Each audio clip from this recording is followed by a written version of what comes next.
Hi everybody, I'm back. If you want to see how I created this dress without using a pattern, please stay tuned.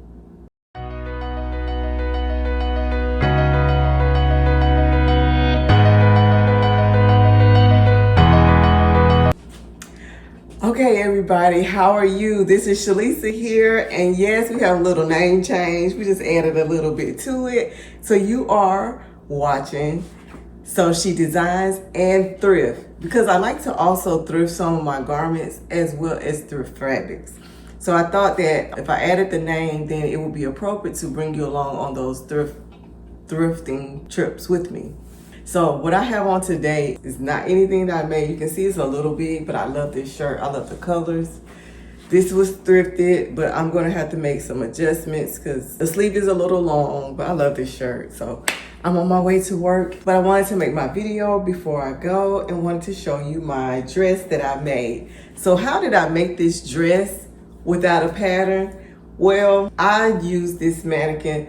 This mannequin that I have is a size 14. And at the time when I purchased it, I was actually more of a 12. And I'm still kind of between the two. I'm not quite in a 14, but I'm busting slightly out of my 12. So when I made this, I just took the fabric and I draped it across So the first thing that I did was I used the line up here as my shoulder line. So for the front part, I just took the fabric and I draped it to the front, cut off at the shoulder line up here, and I brought it down. And when I came down to the bottom, let me show you. As I started getting down to this area, I know that my tummy isn't this flat. So what I did was I allowed just a little draping, a little, what do you want to call it? Just to let it lay. I didn't pull it, even though this is a knit fabric. I didn't pull it because you'll see in the pictures, it still fits me the way it should because my area is fuller than the mannequins. But I just allowed a little draping on this area, and I didn't want it to be more so of a bodycon dress. So at the bottom, I intentionally made the dress come out, and you'll see that in the pictures. So I was debating on this dress, how to finish it, whether to put a sleeve in it or not.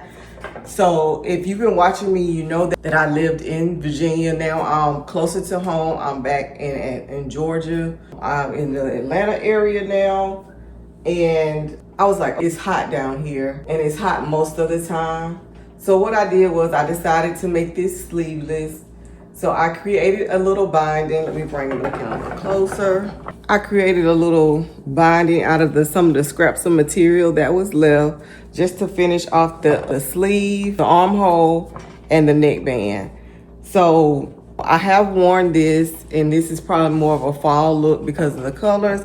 Depends on what you do. I wear what I want to wear when I want to wear it. But I thought this was a really nice print. I like it. I did this part by hand. I did the neckband and the armbands by hand. I like the dress overall. I liked it. I like this method of draping the fabric onto the mannequin. It just was a nice experience. So I think I'm going to be doing that more. It was fun.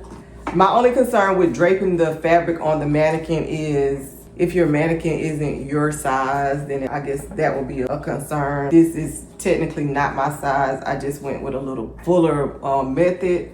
However, when I get to use woven fabric, how is that gonna work? So for the knit fabric, it did really well. I wanna say that this fabric came from Hobby Lobby, but I've had it in my stash for a couple of years now, so I honestly don't remember. But if I'm not mistaken, I did purchase this at Hobby Lobby. I did not finish the bottom. Let me see if I can pull it up. I didn't finish the bottom. Use, what do you call it? The pinking shears for the bottom. And I'm gonna keep it like that. I'm gonna wash it and see if it rolls. If it rolls when I wash it, then I'll put a hem in it. If it doesn't, I'm gonna keep it like that. Cause you can do that. You usually have that option when it comes to knit fabric. But all in all, I love this dress. And stay tuned if you wanna hear a little bit about life and where I've been and what I've been up to. And as well as you get to see the pictures of me wearing this dress. Thank you so much for those of you who just want to see the dress. I appreciate you for tuning in. If you have not subscribed, please consider subscribing as well as liking this video. And I will see you guys again next week. Let's move on to a little bit about my life.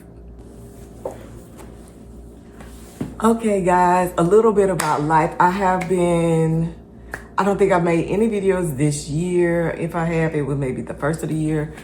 But I've moved. I'm no longer in the Virginia area. I am in the Atlanta area.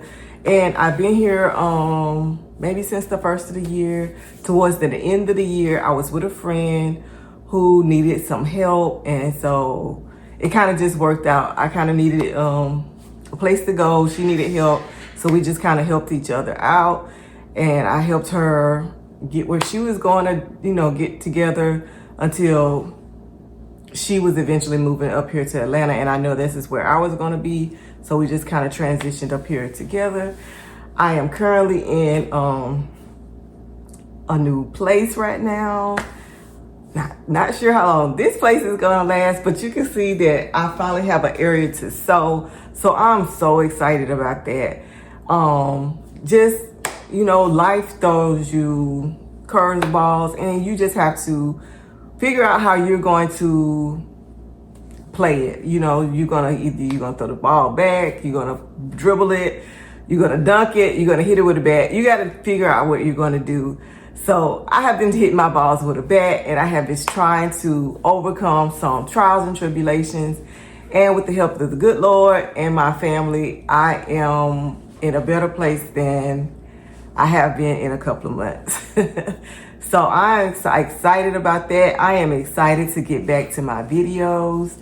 I am also, you see that I did the name change. Well, I just added and thrift to the name because like I said before, I love to thrift. My original plan for this video was to be a upcycler with thrifted clothes, but it turned out I also have an addiction to buying fabric. So it ended up being a sewing channel, but I would like to take you along on my thrifting journeys.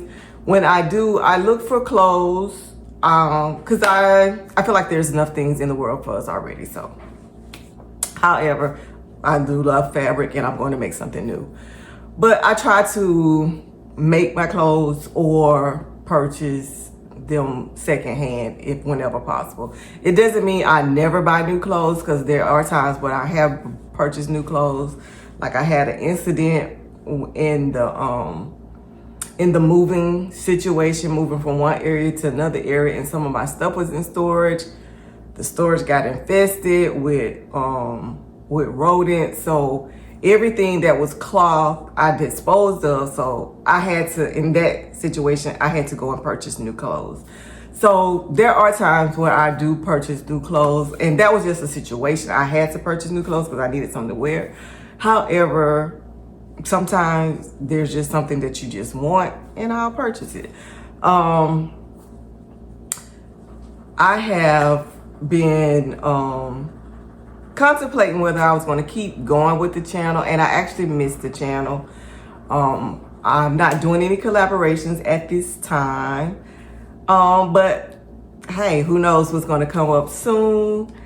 But I am so thankful that I have people in my sewing community who have been keeping up with me and making sure I am okay. Thank you, Miss Annie. Thank you, Miss Zelda. Thank you, Grace. Thank you, Laura. Thank you, Osset.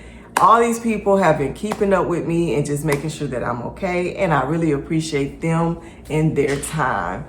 Because people don't have to check on you. And it means a lot when you still know that there are good people in this world who care about you. So I really appreciate that. But we're back, and whatever comes our way, we're gonna roll with it and we're gonna make the best of it. So this was my first video back with this dress. I thought this was a nice and simple touch, and I hope that you enjoyed it. Don't be afraid to try new things. This actually was my second time trying to drape. And I guess this would be considered a drape. I'm not totally sure, but I just used the mannequin to make my dress, basically. I know I have done a draping where I've made a dress It was really, really pretty when I first started sewing because I didn't know what I was doing. And that's the thing about when you start something and you don't know what you're doing, nobody has told you that you can't do it. So that is the beauty of being new to something. But I remember doing that dress, and I remember my best friend loving that dress like she wanted it. And it had so many flaws now that I think about it at this stage of sewing that I'm at. But the overall look of the dress turned out to be beautiful. So I'm just saying that to say, just don't be afraid to try something new, because draping or whatever you call it is making the dress off of the mannequin was a very great experience. I actually have an event to go to later this week, and I was actually consider doing this again in another fabric. And if I do, I'll record the process, because or I might just wear this dress. But I'll record the process so you can see what I did to achieve this look. I don't know now in my mind the dress that I'm thinking of, or what I'm thinking of doing for my event tomorrow, because I'm recording this on a Thursday, but you're seeing it on a Friday. But my event is Friday. But I'm not so much gonna do such a simple layout on the mannequin. So if I do it, I'll record it and you'll get to see it next week, and I'll see how that goes. Stay tuned, because I am going to be using up some of my fabric. So we are going to be going into making bags, because I have so much upholstery fabric from when I worked at the upholstery shop. I would bring home different fabrics that I like. The thing I'm going to do this week with the fabrics that we're going to be using for the bag, coming up bags, is I'm going to wash these fabrics. These fabrics are normally not washed, but because they're going to be sewn into bags, whatever, and they're not going to be on furniture, I'm going to wash them, because number one, I want to see what happens. And number two, I need to be able, I plan to sell these bags. So I need to be able to attach a care instructions to the bag. And I would like to actually know the best way to care for them. So I'll record that process as well, and we'll see what happens with the fabric. But until next week, guys, thank you so much for tuning in. Thank you to all my subscribers who have been sitting, waiting on me to come back. I am back, and we're gonna keep this train moving. I will see you guys on the next video. As always, I am so happy that you have become a part of my sewing journey. Take care and have a blessed week. Bye-bye.